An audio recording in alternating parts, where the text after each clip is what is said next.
Hey everybody, this is Two Sean's One Car Garage, and we're going to show you how to change a license plate light on a Chevy Traverse. What you'll need is a 168 bulb, 168 Longlife.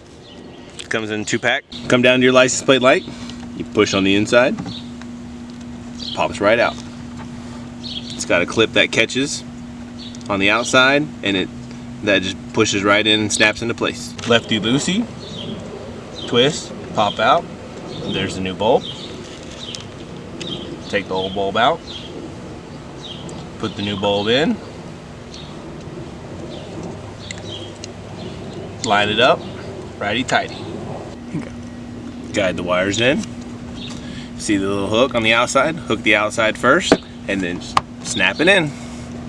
If you're going to change one of those bulbs, you might as well change both of them, because if one went out, probably the other one's going to go out pretty soon. Thank you for watching Two Sean's One Car Garage. You know, if you like videos, like and subscribe.